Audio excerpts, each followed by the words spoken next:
Halo Sobat Easy Stock, ini ada artikel menarik nih. Elon Musk borong nikel 75 triliun dari Indonesia. Nah ini ternyata di sini diberitakan oleh CNBC pasca kunjungannya ke Indonesia, Tesla kasih green light untuk membeli nikel dari perusahaan patungannya yang dari Cina, Zhejiang Huayou Cobalco. Nah ini yang mendapat suplai dari perusahaan Sulawesi Cahaya Mineral yang dimiliki oleh Merdeka Copper Gold milik Sandi Uno dan Edwin Surajaya.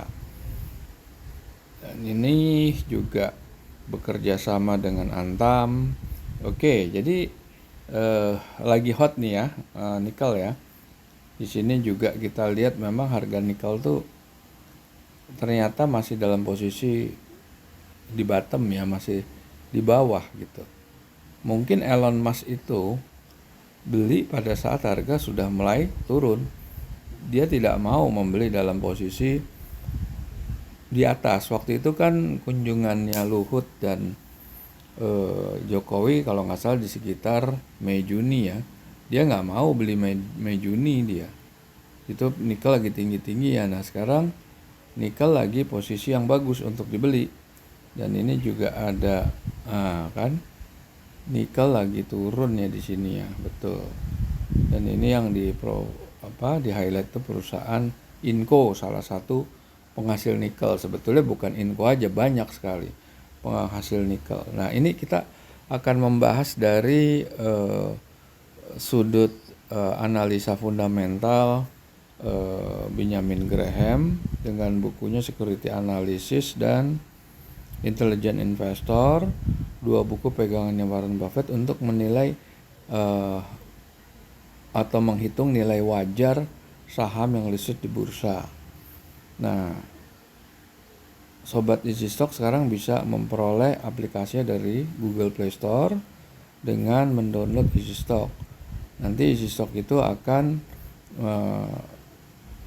mendisplay atau memberikan perbandingan antara harga saham, harga pasar saham-saham tertentu dengan nilai wajar tertinggi dan terendah. Juga Easy Stock ini bisa mensortir atau menseleksi saham-saham apa yang bergerak di sektor industri nikel. Kita lihat nanti, kita peragakan ya. Anda download Easy Stock lewat Google Play Store, Anda nanti akan ketemu display seperti ini. Anda klik Indonesia Best Stock Selection. Nah, kebetulan kalau di IDX ya, bukan di energi tapi di basic material. Basic material itu ini diversified metal dan mineral. Ininya bisa nikel. Oke. Klik. Ada 1, 2, 3, 4 perusahaan yang bergerak di bidang nikel. Sekarang kita balik lagi, kita cari yang masih murah harganya. Oke, under value apa aja? Ternyata cuma aneka tambang. Oke, kita unklik dulu di sini. Kita apply filter, kita lihat Inco. Inco kalau di sini harga closing price-nya 6.125. Harga atau nilai wajar tertingginya di 6.017 atau dia punya downside atau lebih rendah sekitar hampir 2% ya. Nah ini kalau lihat begini memang tidak ada upside atau harganya ketinggian. Kita lihat Inco di pergerakan pasarnya ya, Inco. Oke, Inco. Vale Indonesia. Sebetulnya posisi paling bagus tuh lagi di sini nih, lagi di bawah 5.000 nih. Itu terjadi di bulan-bulan 7 kalau nggak salah ya. Nah, ini terjadi di bulan 6 bulan 7. Itu posisinya di bawah 4.000 atau di sini di posisi 4.600. Coba ya kita lihat ya. benar di posisi 4 di bawah 5.000 tuh angka yang tepat untuk membeli Inco. Nah, ini bisa ditebak nih kan keuntungannya antara dia naik ke 7.000 berarti naik ke 2.000 lebih ya. 2.000 lebih itu naik sekitar 30%. Nah, tapi sekarang harganya masih ketinggian. Harus diturunkan lagi gitu. Nah, kita lihat panel ini ya, Inco ya. Ini laporan keuangan udah semester 1, growth-nya dia 2,3, menurut saya itu wajar ya, karena harga nikel tuh lagi di under ya, lagi posisi di bawah gitu. Nah, kita lihat financial ratio. Return on equity itu 6,5, berarti kalau full year itu ada sekitar hampir 14%, which is ya di atas benchmark yang 10%. Debt to equity-nya bagus, profit margin bagus 27%, working capital bagus. Jadi Inco ini bisa direkomendasi tapi buy on weaknesses. Oke. Terus ada saham IFIS, IFSH. IFIS, IFSH.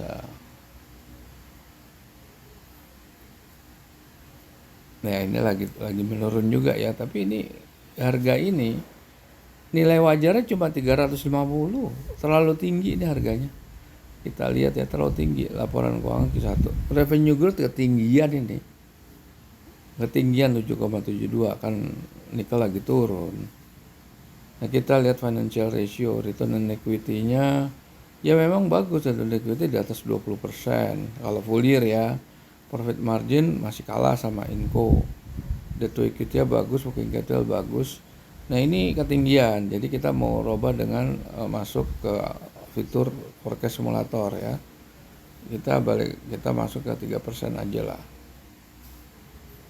Ya makin turun kan. Nah, oke. Kita lihat yang terakhir Antam. DKFT. Kalau DKFT ini waduh minus semua nih.